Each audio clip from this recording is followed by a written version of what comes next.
welcome to today's episode of the Balanced Approach podcast. I'm your host, Louis Padian. I hope that you're doing well and are enjoying the podcast and the topics we've covered so far.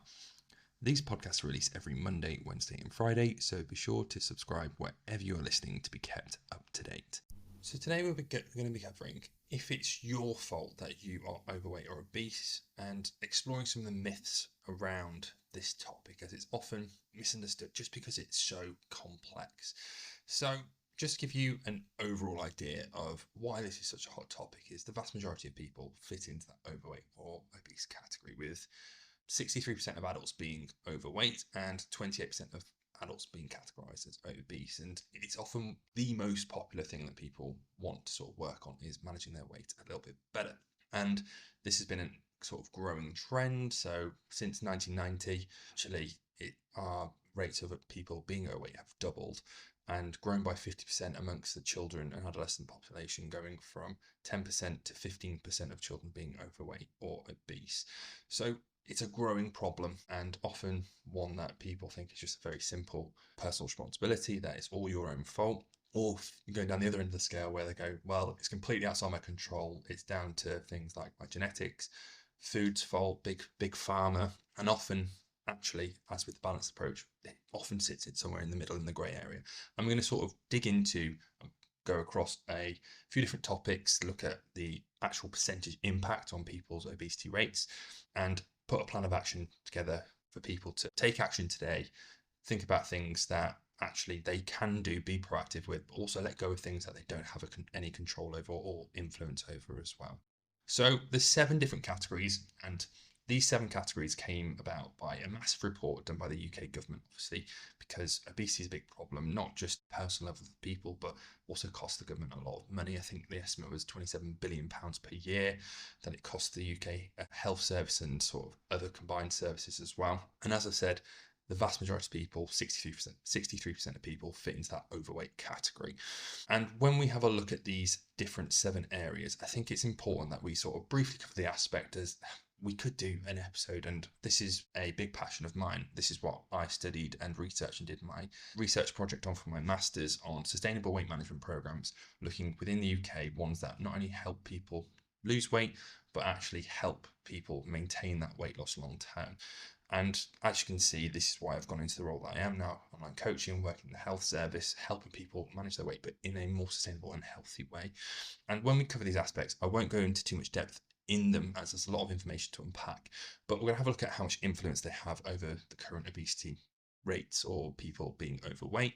And we're also going to have a look at the things to consider, whether there are things that we can control within there, maybe there's things that we can influence, or maybe there's things that actually we need to sort of learn to live with and accept and let go of, instead of looking to blame or feeling that that's the only thing that's holding us back, when actually that's just something that we're going to have to accept because we don't have any control over it. So first of all, the one that often props up for people is around their physiology or their genetics. And this includes things like their metabolism, their hormones, and people can be more predisposed to being overweight if their parents or their grandparents were overweight. There's a huge genetic factor. And what do I mean by this? So when people talk about hormones, they usually try and blame it on a specific hormone, when actually we know that hormones are like messenger signals within the body, and people have different levels of hormones or need different amounts of those hormones to signal or get the body to understand that signal. So when we're looking at things like insulin, leptin and ghrelin, we know that people have different levels of those naturally. So people might get more hungry more often compared to other people of the same weight, same gender, same age, same height. And they may find that actually they get a signal for being full or being satisfied from their meal a bit sooner. And people who struggle with their weight may feel that they need to eat more often and actually need more food to hit that point of satisfaction. And that's a genetic factor. People's metabolism. So if we take someone with the same age, same gender, same height, same weight, same activity level throughout the day, we take 2 people who with all those factors exactly the same, those people will probably burn different amount of calories each day. It won't be that significant, and this is why we've got lots of different calculators that give out different numbers, but the calculators give out an average. And that is a massive individual genetic component there as well, that people might fidget more often, people are more inclined or less likely to overeat. And these are things that are without not in our control. So when we look at the amount that actually the physiology and genetics contribute to people's obesity or being overweight, it ranges between 40 and 70%. So that's a huge amount. And when we have a look at whether it's in our control, in our influence, or out of our control, then these are the three areas that I work with clients on, that actually understanding what's within our control, what we can potentially influence a little bit, and what things are outside of our control. So we need to learn to accept and work with those circumstances. What's within our control with our genetics? Not much. We are born this way. What things can we influence? There are some potentially things that you can influence, but with the people that I work with and the way that I approach things, we wouldn't really look at that because there's no real need to. And things outside of control is the vast majority of it, that we have been dealt our cards and we've got to work with it. So there's no point sitting there blaming your genetics, blaming your physiology, and feeling that, well, I've been dealt this hand, so I can't do anything. Actually, there's lots of things that we can do. Will we get to the levels of supreme low body fat that we might aspire to if our genetics aren't in line with it? Probably not. But can we get a good crack at being healthier, managing our weight a bit better, and moving ourselves into a potentially healthier body weight range? Most definitely. So that's something to consider there. Next up, we have our food consumption. So this is a major contributor in people's obesity rates, or being with their weight in general. And people who eat more calories than their body needs will gain weight over time, and they'll reach a point potentially where that's their maintenance level if they continue to eat that amount of food. And there's a huge amount of things that influence this. So it's the food choices, food frequency, the amount of foods, and the food actually types that we sort of sway towards. Overeating is something that I often work on with clients, and that is a common coping mechanism in a lot of ways. But actually, it's something that we can work on and within our control. And then also food choices and food frequency, and understanding our habits and behaviors around that actually we can make slightly better choices. Not perfect. We don't live in a perfect world. Just making slight adjustments to people's food can have a huge impact over time. So potentially moving that 2-3 pizzas a week, for example, for some person, moving that down to 1 or 2 actually will have a significant impact on the amount of calories that they're eating throughout the week. Again, you might say a nutritionist is telling me to eat 1 or 2 pizzas a week, but if that person's going from 3 or 4 pizzas per week, actually that's a big step in the right direction from my point of view, and will improve their health long term. Yes, there might be things that we want to work on after we've got to that point, but in the grand scheme of things, that's a step in the right direction. That's the thing that is within our control. So consumption of processed foods increased by 10%. And when we talk about processed foods, you talk about foods low in nutritional value, so low in vitamins, minerals, have a low amount of fiber, usually low amount of volume in their food, so they're not get a lot of calories packed into a smaller package, and they tend to be higher in fat, higher in salt, higher in sugar, and easier to overeat because there's that delicious little package that's in this that's almost designed for us to want more and more. It lights up all signals that we want to have more and more of it. Not like when we have look at our whole foods, for example, which are more voluminous, high in fiber, vitamins, minerals, probably less likely to overeat on them. So that's an important thing to remember, that the increasing availability of processed foods has definitely impacted on this. When we have a look at food consumption as a whole, what impact does it have on people's weight? It's between 20 and 40% according to the research. What is within our control? So as I've said, food choices. We can definitely educate ourselves around these food choices. We can definitely get better with our portions. We can learn about frequency of our meals and how to manage our eating habits a bit better, and our general habits around food as well. What's within our influence? So food availability is something that often crops up, and yes, there's things that we can influence around that by making different decisions, but might not be fully within our control. Affordability is another one that we can make better decisions around where we spend our money, but again, food's going to cost a certain price or within a certain range regardless. And then what's socially acceptable, social norms as well, is a thing that influences our food as well. Things outside of our control around the economic conditions, policies and marketing, those are the sort of things that we have to learn to accept and understand and educate ourselves on, because that will enable us to make better decisions long term. If we understand that actually what within certain foods, that food education, food choice, then we're on to a winner already there as well. Next up, food production is something that often gets brought up, and won't spend a huge amount of time on this one, but food industry produces foods that are going to be energy dense. The food production and food manufacture has created a problem that was almost that we wanted, or the ideal problem, many generations ago, when food was scarce and people were starving. Actually, the amount of food availability now in the Western world has solved that problem. You won't get many people starving. There's food readily available. It's good shelf life.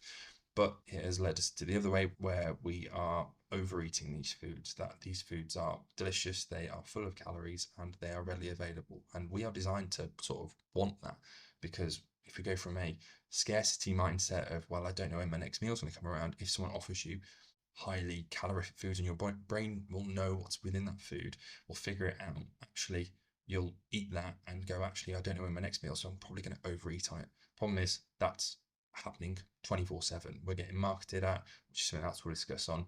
But food's designed to be tasty. People get paid a lot of money to make it taste good, but also to target us with those adverts as well. So food's high in fat, high in sugar, high in salt, high in calories in general, low in volume, low in fiber, easy to overeat on.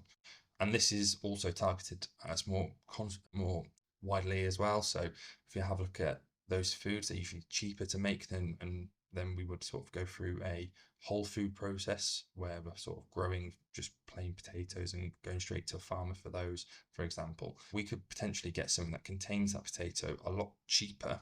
And with that food costing so little to make on such a grand scale, means that these companies have a huge marketing budget as well. So people targeted more often, they are putting all these sponsorships out. So McDonald's is one of the biggest sponsors of children's activities, and children will associate McDonald's with their favorite sports team potentially when they're a kid, and you might have a promotional event with them, and that just builds that link of, right, McDonald's having more and more of those foods. That's not me saying that McDonald's is a bad food to have. It's just saying overeating on those foods more often will probably lead to weight problems further down the line. And if we're embedding that at such a young age, then that's hugely influential long term. So what's within our control? Actually, before we get to that around food production, what contributes, the amount that it contributes to obesity in people's weight, it's only 5-10%. So actually, when we're looking at some of these figures around genetics and the amount of our food behaviors, they have such a big impact on people's weight. And there's things in there that we can control. When we're looking at this, it's a much smaller thing that probably has less influence. And what's within our control? Not much. What's within our influence? Potentially, you want to support local businesses that align with your values and goals, that offer nutritional products that align with your values and goals as well. You can potentially advocate for policies locally, but there's not a huge amount that we can do within that. Outside of control, government policies, agricultural practices, and food and marketing. All these things, good to be clued up on and aware of, but they're not things that we can change or control. So we have to accept them and work with them rather than fighting against them or feeling that they're the single reason. As I've said, only 5-10% influence over people's weight. So it's not something that we should spend a lot of effort on focusing on trying to change. If we're looking at an individual practice, yes, as a nutritionist, I think there's lots of things that we can change and advocate for. But if we're looking at your circumstances, I'd say pretty far down the list of what we'd focus on. Next up, social psychology. So the things around people's mindset, and often a lot of the things that we do are learned or observed and are common within our communities, and that's called social norms or normal social behavior within those groups. So people are more likely to be obese, one, if their family are obese, because we're obviously spending a lot of time with those people. We are learning up the habits and behaviors, picking up good practices as we would see them. And also, if people are more likely to adopt the behaviors of those around them. So when we join a community, we want to be a part of that community. Therefore, we act like the people within that community to be accepted. So if that involves eating a certain way, moving a certain way, behaving in our habits being in a certain way, then that our body weight will align with those habits and behaviors and our food choice and activity choices as well. So within that, you might have something around social pressure as well. So amongst your friends, if you want to be part of that group, you might do certain things to buy into those behaviors, buy into that group. And these are all things that can influence our weight. Again, not a huge amount, only 5-10%, but these things can over time have a significant impact and things to be aware of. So we know that people are more likely to eat in front of TVs now or computers. They are more likely to eat, less likely to eat with their families now. And we know that's probably going to lead to more mindless overeating than mindful sort of eating in general or mindful behaviors. So people spending more time with or more time alone in front of screens where they're distracted will lead them probably overeating their calories. And with all these factors that we're discussing today, they're all interrelated. So as I talk about that sort of overeating factor, that leads into food consumption. So again, they're all intertwined. So if we can change one of these impacts or change one of these factors, it can have impacts elsewhere as well. What's within our control? People who we spend time with. So being aware of the habits and behaviors of those around you, not being critical, harsh, judgmental, but just being, oh, that's interesting. Maybe that's something that I've picked up or I do. And then also being mindful of our responses as well. So if people are constantly rushing their food, not eating, not spending time focusing on their food, then that could be something that's just being mindful of, that if you're spending a lot of time with those people, going, maybe I need to take a step away and but sort of practice these habits, behaviors that I want to do. And maybe you can influence them. Maybe they want to, maybe they don't. That's completely up to them. That's their life. But something for you to be aware of. Things that you might want to influence: social norms, social pressures, communities that we spend time with. Again, I've spoken on so many episodes previously around your tribe, your vibe. What people that you spend time with doing, you'll probably have similar habits and behaviors. If you aspire to do certain things, so if you want to eat healthier, move more, join a community where that is the norm, can be a real big benefit to changing that behavior. Because we know that if people want to start running, for example, joining a running club, even if it's a multi-level one and you're completely new to running, hopefully they'll have a beginner section. But even turning up and having that experience with people who are new to running, and having people who run more often potentially influence your habits and behaviors around it, around stretching, wearing certain clothing if it's dark at night and everyone sort of turns up in their high vis. All these things, so many different things that groups can influence you by. And having that in there can just make change so much easier. So find your tribe, find your vibe, find your vibe, find your tribe. Things outside of your control, as I'm experiencing now while we're traveling around, is cultural norms around food. There's certain habits and practices that are completely different to what we do back home, and that's okay because we're part of that culture. That's really interesting. Some of them we'll probably be taking home to utilize.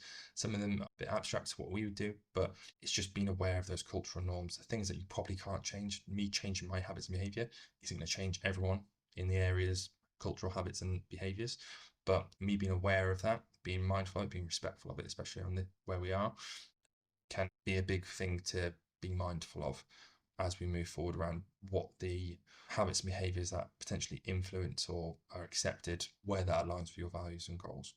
So within that, we've got your individual psychology, and this is where that individual responsibility or personal responsibility comes in. And people who are low on mental health, and I won't touch on too much around this because one, is probably not a big thing to focus on, 5 to 10%, same as the next few, very low on the sort of significant impacts on people's weight. But people with low self-esteem, people who are more impulsive, they will potentially avoid social activities, they'll avoid healthy eating habits and lean more into potentially less healthy eating habits, and less likely to stick to routine and things like that. So with people who can be more stressed and anxious, this is something that I work on with clients. Ways to cope with that and manage that is really helpful, because often, and this is something that I've worked on with patients in the NHS, that they saw a GP and GP goes, "You're overweight," and they go, "Well, I know I'm overweight, but I'm trying to do it." And instead of me sitting down with them as a nutritionist and a health coach going, "So you're overweight, you're eating more and not moving enough," actually going, "So how are you? What's going on? Tell me about what's bringing you here today." And often it's food isn't the problem. Food's actually a solution that they lean into probably too often with their stress and emotions. They've got a really stressful life at home. They are worried about certain things, and food might be their only coping mechanism. So us finding other ways to cope actually can build that healthy relationship with food, but also help them with their weight problems. And that isn't me going, "Well, you need to lose weight." That's me going, "Let's get you to a healthier, happier place." And weight loss might be a part of that, probably will be a part of that, because it'll probably lead to better health outcomes long term. They'll probably feel more confident, and they'll do things that they feel that they want to do, rather than feeling that, "Oh, I've got no energy, I don't enjoy food, I can't have that food in the house because all I do is overeat it." They're secret eating, then they feel guilt and shame around that. Lots of different things that can impact people's weight and lead to them gaining weight. So understanding that actually it's not usually the food that's the problem. They usually know what they're doing, but actually something else is triggering that unwanted behavior, and that's where we can focus on it. So this is where we might work on things that are within our control, our own thoughts, feelings, and behaviors, things that can influence relationship with others, having better conversations with others, understanding our goals, our boundaries, and understanding our environment as well, and what's triggering us and how we can better respond to that. But then out of that, again, our genetics and life experiences, learn to accept it, reach out for help in more appropriate places that potentially you might want to speak to a psychologist or a therapist about past experiences if that's needed. But controlling the controllables, that's the common theme within all of this. Last two, we've got your individual physical activity. So this is what people choose to do themselves. And we know that levels of physical activity are declining, especially over the last few decades, and rising sedentary behaviors where people are sitting down, watching TV, on the computer, playing video games, has led to that decline as well as contributed definitely. And this isn't a blame culture. This isn't us going, right, so kids today are lazy. If I was a kid in today's world, I'd be sitting on a video game and things like that. It'd be very tempting, it'd be very hard. And when we look at the environment as well, it's not really helped or contributed to that. We're not really having wide open spaces.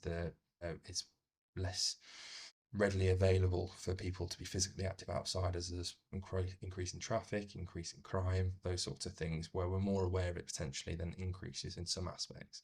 But it's important to realise that, again, physical activity has an impact day to day. They reckon it's between 5 and 10%. I'd probably suggest it would be a bit higher when we want to work with people on an individual scale. But understanding that our choices and activities, how much time we spend being active, they're all things within our control. Understanding that is really important, and taking ownership and being empowered by that, then feeling blamed by that, is the best way to move forward.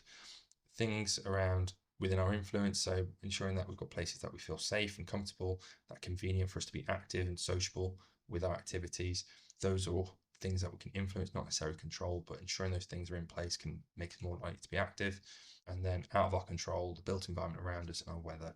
Last of all, physical activity, environment, this as I've already touched on, this can have an impact on people's weight massively if the resources aren't really available. And something that we've seen in Southeast Asia, especially in Vietnam, is there's lots of public physical activity areas around gyms, around sort of pull-up bars, there's machines for your arms, there's like exercise bikes that are just dotted everywhere and people are using them all the time. People who probably don't have access to gym don't need access to a gym because they can walk down the road and go to one that's just on the side of the road or in the local park and be active. And it's a great initiative, and I think in the UK they've started to bring those in. But people who feel less safe and it's less convenient are less likely to be active. We know that people who live in neighbourhoods where there's less places to walk alongside the road, there's less parks, are less likely to be physical active. People who live in areas of higher crime are less likely to be active, and all these things have an impact as well on physical activity.